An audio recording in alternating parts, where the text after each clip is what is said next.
Ayatollah খমিনীর একটি কথা আমার মনে পড়ে, কি সাহস তার, ঈমান আকীদা যাই থাকুক। আল্লামা দেলওয়ার হোসেন সাঈদী আয়াতুল্লাহ খামেনি সম্পর্কে একটি ঐতিহাসিক কথা বলেছিলেন।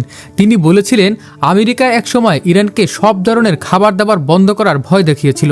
তখন খামেনি বলেছিলেন, যে জাতিকে আল্লাহ তাআলা বছরে 1 মাস না খেয়ে থাকার নির্দেশ দিয়েছেন তাকে তোমরা খাবারের ভয় দেখাও, এর চেয়ে হাস্যকর আর কি হতে পারে?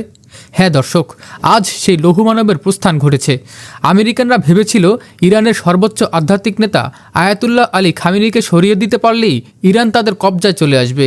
কিন্তু তারা ভুলে গেছে ইরান কোনো সাধারণ দেশ নয়, এটি এক অবিনশ্বর আদর্শের নাম। আজ আমরা ডিকোড করব খামেনির সেই অলৌকিক জীবন এবং তার শাহাদাত পরবর্তী বিশ্ব রাজনীতির এক ভয়ঙ্কর মোড়। 27 জুন 1981 তেহরানের আবুজার মসজিদে একটি সাধারণ টেপ রেকর্ডার বিস্ফোরণে খামেনির ফুসফুস ছিদ্র হয়ে যায় এবং তার ডান হাতটি চিরতরে অচল বা প্যারালাইজড হয়ে যায়।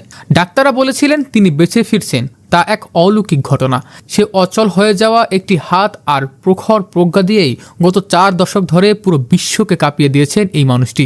টাইম এবং ফোরবসের মতো ম্যাগাজিনগুলো বারবার তাকে বিশ্বের অন্যতম ক্ষমতাধর ব্যক্তি হিসাবে তালিকাভুক্ত করতে বাধ্য হয়েছে। খামেনি কেবল একজন রাজনৈতিক নেতা ছিলেন না, তিনি ছিলেন আরিফ বা আধ্যাত্মিক সাধক। দুনিয়াবি মোহ ত্যাগ করে স্রষ্টার সাথে সংযোগ স্থাপনে ছিল তার অদম্য শক্তির উৎস। গতকাল যখন প্রকাশ্য দিনের আলোতে আমেরিকানরা এই ভয়াবহ আক্রমণ চালালো, তখনই একটি বিষয় পরিষ্কার হয়ে গিয়েছিল, সাম্রাজ্যবাদী পরাশক্তিগুলো আজ কতটা ডেসপারেট। তারা ভেবেছিল খামেনিকে শেষ করতে পারলেই সব শেষ। কিন্তু ইরান পৃথিবীতে 8-10টা সাধারণ দেশের মতো নয়। খামেনির শাহাদাতের খবর ছড়িয়ে পড়ার কয়েক ঘন্টার মাঝেই শুরু হয়েছে চরম প্রতিশোধ বা খাতামুল তুফান। মধ্যপ্রাচ্যের মার্কিন ঘাঁটিগুলোতে এখন নিখুঁত আঘাত হেনেছে ইরান। সাম্রাজ্যবাদীরা বুঝতে পারেনি খামেনিকে মেরে তারা প্রতিটি ইরানিকে এক একজন খামেনি বানিয়ে দিয়েছে। আমেরিকার লক্ষ্য দুটি, ইরানের সরকার উৎখাত এবং বেলায়েতে ফকি বা আলেমদের শাসন ব্যবস্থার অবসান ঘটানো। কিন্তু ইতিহাস কি বলে? 1981 সালে যখন প্রধান বিচারপতি আয়াতুল্লাহ বেহেশতি সহ 72 জন মন্ত্রী নেতাকে এক নিমেষে মেরে ফেলা হয়েছিল, তখনও পশ্চিমারা ভেবেছিল ইরান শেষ।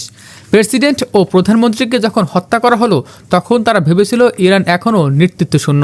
কিন্তু ইরান ফিনিক্স পাখির মতো ঘুরে দাঁড়িয়েছে, কারণ এই সিস্টেমটি কোনো ব্যক্তিকেন্দ্রিক শাসন ব্যবস্থা নয়। একজন পতনে এখানে শতজন তৈরি হয়।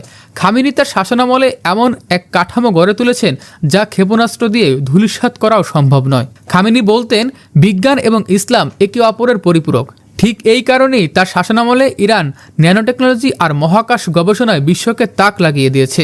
তার সবচেয়ে বড় মাস্টারপিস ছিল শিয়া সুন্নি ঐক্য। তিনি ফতোয়া দিয়ে সুন্নিদের অপমান করা সম্পূর্ণ হারাম ঘোষণা করেছিলেন।